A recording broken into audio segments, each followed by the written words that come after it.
మీ మోకాల నొప్పులకు ఎటువంటి సర్జరీ లేకుండా ఎపియాన్ పెయిన్ క్లినిక్ అందిస్తున్న అత్యాధునిక చికిత్స. సంధ్యా థియేటర్ తొక్కిసలాట కేసులో అల్లు అర్జున్ ని అరెస్ట్ చేసిన విషయం తెలిసిందే.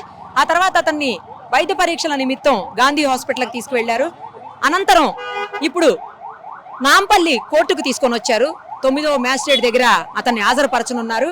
రిమాండ్ అవుతుందా లేకపోతే ఇంకేం జరుగుతుంది అనేది ఉత్కంఠ నెలకొని ఉంది. దాదాపు 3 బెటాలియన్ల పోలీసులు ఇక్కడ బందోబస్తు ఏర్పాటు చేశారు. ఎవరిని కూడా లోపలికి వెళ్ళనివ్వట్లేదు. ఇప్పుడే ఆ కోర్టు లోపలికి అల్లు అర్జున్ ని తీసుకెళ్లినటువంటి పరిస్థితి మనం చూడొచ్చు. ఇంకా చాలా మంది పోలీసులు సెక్యూరిటీ మొత్తం అంతా కూడా లోపలికి వెళ్తుంది. మీడియా కూడా బయటనే ఆపేసి ఉన్నారు. ఇంకొకటి ఏంటంటే బెయిల్ పిటిషన్ కూడా వాళ్ళు ఇప్పటికే మూవ్ చేసి ఉన్నారు. ఈ కేసులో తమని అరెస్ట్ చేయొద్దని, అలాగే సేమ్ టైము క్వాష్ చేయాలని చెప్పేసి, ఎందుకంటే ఆ చావుతో తనకు సంబంధం లేదు కాబట్టి అరెస్ట్ చేయొద్దు అని, అలాగే క్వాష్ చేయాలని చెప్పేసి ఇప్పటికే పిటిషన్ దాఖలు చేసి ఉన్నారు.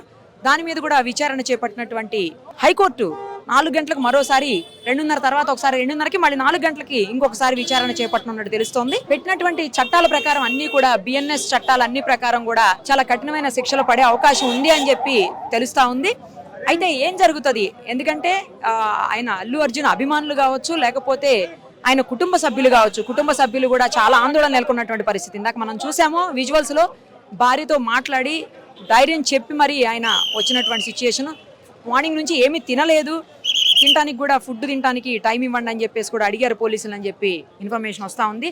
మరోవైపు చిరంజీవి గారు కూడా షూట్ని క్యాన్సిల్ చేసుకొని ఆయన భార్యతోటి అల్లు అర్జున్ ఇంటికి వెళ్ళున్నారు. నాగేంద్రబాబు గారు, అలా అందరూ అతని కుటుంబానికి మద్దతు తెలుపుతున్నటువంటి పరిస్థితి. మరోవైపు ఏపీకి సంబంధించినటువంటి కొంతమంది లీడర్సు, ఇక్కడ కూడా కొంతమంది కేటీఆర్, అలాగే కేఏ పాల్, వీళ్ళందరూ కూడా అల్లు అర్జున్కు మద్దతు తెలుపుతున్నటువంటి సిచ్యుయేషన్.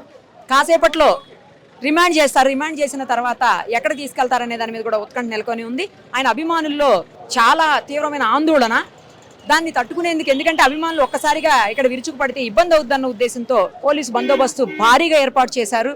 ఎవరిని కూడా అస్సలు లోపలికి అలౌ చేయట్లేదు. ఇప్పుడే కోర్టులోకి వెళ్ళినటువంటి అల్లు అర్జున్ను మ్యాజిస్ట్రేట్ ముందు హాజరుపరిచి ఆ తర్వాత సెంట్రల్ జైలుకు తరలించే అవకాశాలు కనిపిస్తున్నాయి. చర్లపల్లి సెంట్రల్ జైలుకి తీసుకెళ్తారని చెప్పి తెలుస్తా ఉంది. మరి కొద్దిసేపట్లోనే ఇంకోవైపు 4 గంటలకు ఆ పిటిషన్ మీద కూడా విచారణ ఉంది కాబట్టి అక్కడ ఒకవేళ నాట్ టు అరెస్ట్ అని కనుక ఇస్తే అప్పుడు అల్లు అర్జున్ని అంతలోపు కనుక ఒకవేళ జైలుకి తరలిస్తే మళ్ళీ రేపు శనివారం ఆదివారం కూడా వచ్చేసింది, ఇంకేం చేయలేనటువంటి సిచ్యుయేషన్ ఉంటుంది. ఆ తర్వాత ఆర్డర్స్ వచ్చినా కూడా అవి చేతికి వచ్చేసరికి మండే అవుతుంది. సో మండే తర్వాతనే ఏమన్నా చేయడానికి ఉంటుంది. ఇంతలోపు అయితే అల్లు అర్జున్ రిమాండ్ చేయటం ఖాయంగా కనిపిస్తోంది. సుమన్ టీవీలో మీ పర్సనల్ అండ్ బిజినెస్ ప్రమోషన్స్ కోసం కింది నెంబర్కి కాంటాక్ట్ చేయండి.